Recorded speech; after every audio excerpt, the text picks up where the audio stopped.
Hello guys, Debito here. Today I will be reviewing season 1 of Marco Polo. The series is made by Netflix and that's where it's streaming. So yeah, it is not at this moment out on DVD or Blu-ray, but most of the things that Netflix has done in the past, TV series wise anyway, has been released on DVD or Blu-ray. So that's probably just a matter of time, considering how much money they put into production of this. Marco Polo follows the life of Marco Polo, or more exactly, it follows his time in Kublai Khan's court. Uh, and, uh, you know, this show, obviously it takes a few liberties in the historical accuracy, but most of the historical shows out there do that. Vikings from the History Channel also does that, and that's done by a channel that actually only does history related content. So, I mean, that was to be expected.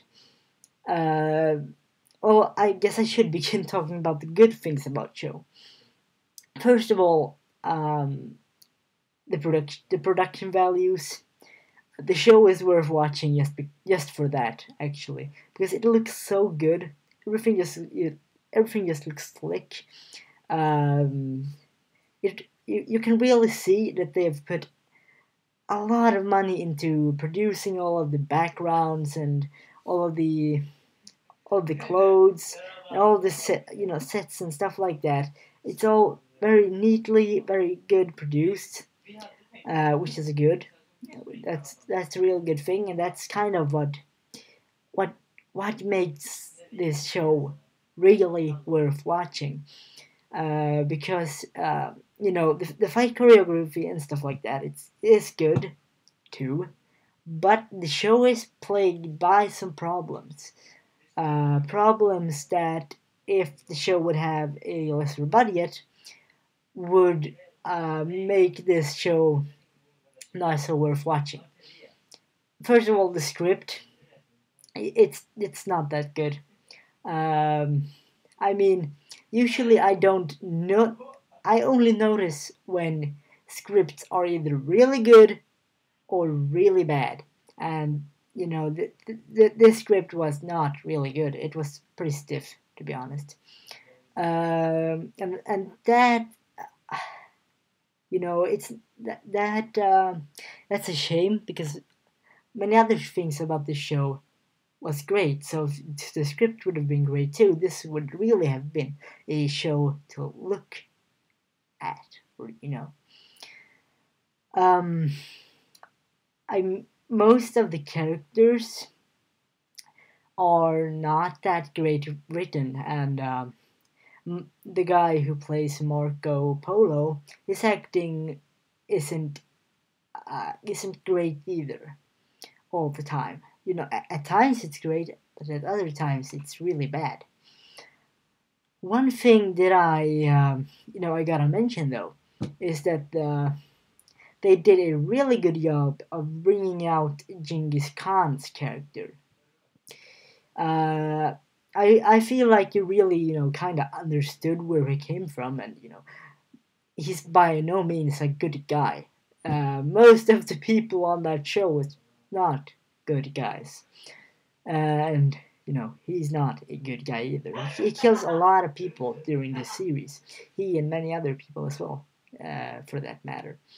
But he's the one character of the show that you kind of understand exactly where he's coming from, and he's actually written pretty good. His part of the story is, you understand everything. You get why he does what he does, even if you don't exactly, you don't agree with what he does. You get why he does it, and yeah, he's another thing. That character is another thing that is just really a standout thing with this series. Um, Another thing that might be good or might be bad, depending on who you ask, is that there's a lot of nudity in it. And I mean a lot. There's more nudity in this one than in Game of Thrones. And in Game of Thrones, there's a lot of nudity in Game of Thrones. Um, Overall, I would say that this is, Netflix. This is Netflix. The first series that they're trying to make it in the same way as Game of Thrones, and I would say that the show itself has a kind of similar feel that Game of Thrones has, kind of, but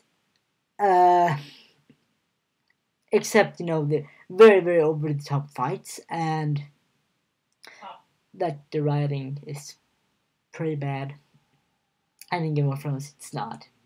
But aside from that, you can see that this is actually trying to cater to that audience of TV watchers that watch Game of Thrones, and that might also be why I enjoyed this so much in the end. So if you like Game of Thrones, I would recommend you checking it out. If the blunders of the script gets too hard to ignore, you should probably drop it, because at least in series 1 the writing doesn't get any better. And another thing, I had an issue with series, and I'm kind of jumping around at different points here, and whatever. I'm not going off script from this one, so whenever I start thinking of something, I'm just gonna bring that one up. Anyway, in the beginning of the series, we get to see when Marco Polo, he travels to China. And I really think that part of the story was really glossed over. I get that they wanted to get to the part where he meets Genghis Khan. Obviously, I get that. The thing is, I feel as though it would be a really good thing if his journey there had been fleshed out a little, because I like stuff like that. I like journeys, long journeys, and long perilous journeys, and he gets to deal with stuff on the way there as well. That would not only the show could have been a bit longer. I do think that if that hadn't been rushed as much, I think the season itself would have been a much better season than it was in the end. Overall, I would give the series a 3 out of 5 in a rating. It's definitely a good show. It's just not a very good show or a masterpiece, but it's not bad either. It's not bad either, and it's definitely worth checking out. As I said, if you like Game of Thrones and stuff of that nature, or if you just like politics and fights and sex, I guess. If you like watching that, you can watch that too. You can watch this too, because there's a lot of it, of all the things I mentioned. So, yeah, if you like this video, yeah, please leave a like. Or if you enjoyed this video, I should probably said. Anyway, leave a like. And if you want to see more videos like this, or anime reviews and movie reviews, because I'll be doing that too, subscribe to the channel.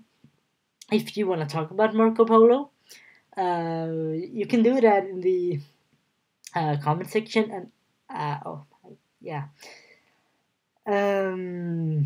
I will have links to my Twitter and my Facebook account in the description below. So if you want to follow me there, that would be awesome. I guess. Yeah. That's it for today. I'll be back soon with my next video. Bye.